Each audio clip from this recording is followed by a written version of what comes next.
Hello, and this is Delia again, and I'm reading the Vampire Diaries, The Awakening. We are on Chapter 8, Part 4. So I'm going to go up here.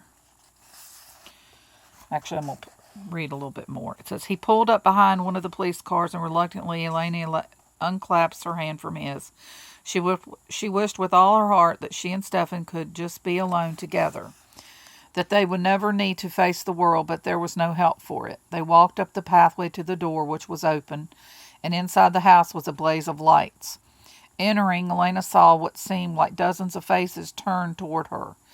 She had a sudden vision of what she must look like, standing there in the doorway in the sweeping black velvet cloak, with Stefan Salvatore at her side. And then Aunt Judith gave a cry and was holding her in her arms, shaking her and hugging her all at once. Elena, oh, thank God you're alive. But where have you been, and why didn't you call? Do you realize what you've put us all through, everyone through? Elena stared around the room in bewilderment. She didn't understand a thing. We're just glad to see you back, said Robert. I've been at the boarding house with Stefan, she said slowly. Aunt Judith, this is Stefan Salvatore. He rents a room there. He brought me back. Thank you, said Aunt Judith to Stefan over Elena's head. Then pulling back to look at Elena, she said, But your dress, your hair, what happened? You don't know? Then Tyler didn't tell you. But then why are the police here? Elena edged toward Stefan instinctively, and she felt him move closer to her in protection.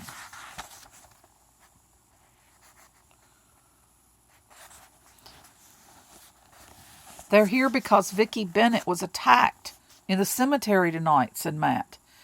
He and Bonnie and Meredith were standing behind Aunt Judith and Robert, looking relieved and a little awkward and more than a little tired. We found her maybe 2 or 3 hours ago, and we've been looking for you ever since. Attacked, said Elena, stunned. Attacked by what? Nobody knows, said Meredith. Well, now it may be nothing to worry about, said Robert comfortingly. Comfortingly. The doctor said she'd had a bad scare and that she'd been drinking. The whole thing may have been in her imagination. Those scratches weren't imaginary, said Matt, politely but stubborn. What scratches? What are you talking about? Elena demanded, looking from one face to another. I'll tell you, said Meredith, and she explained succinctly. I can't say that. Sorry. Succinctly.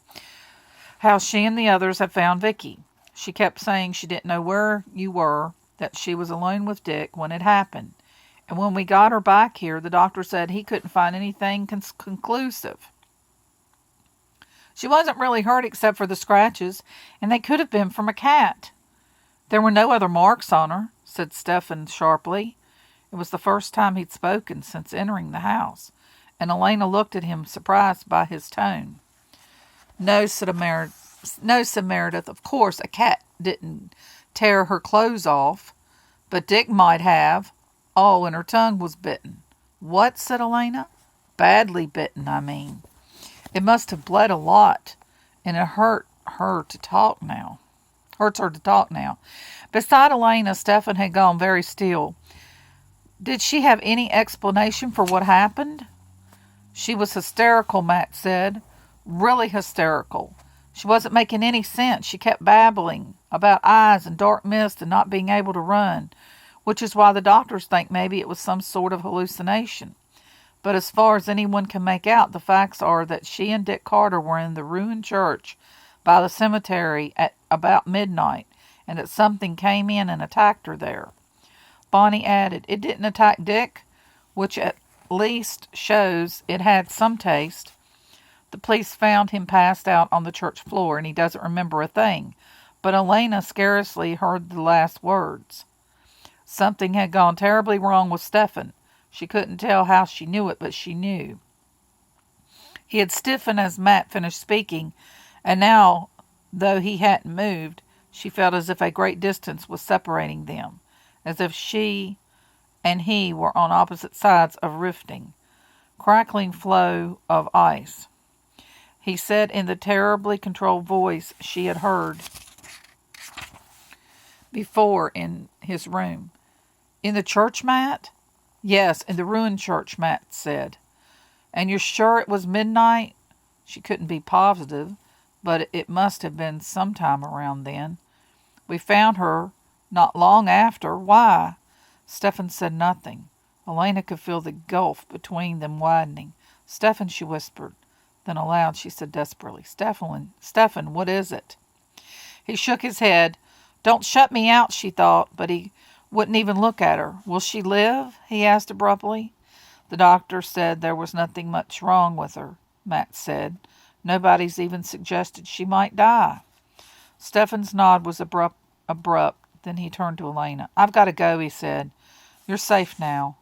She caught his hand as he turned away. Of course I'm safe, she said, because of you. Yes, he said, but there was no response in his eyes. They were shielded dull. Call me tomorrow. She squeezed his hand, trying to convey what she felt under the scrutiny of all those watching eyes. She willed him to understand. He looked down at their hands with no expression at all, and then slowly back to her. Then at last he returned the pressure of her fingers. Yes, Elena, he whispered, his eyes clinging to hers. The next minute he was gone. She took a deep breath and turned back to the crowded room. Aunt Judith was still hovering, her gaze fixed on what could be seen of Elena's torn dress underneath the cloak. Elena, she said, what happened? And her eyes went to the door through which Stefan had just left. A sort of hysterical laughter urged up in Elena's throat, and she choked it back. Stefan didn't do it, she said. Stefan saved me. She felt her face harden, and she looked at the police officer behind Aunt Judith. It was Tyler Smallwood. So that was a fast chapter. Now we're on 9. Okay, so I will continue this.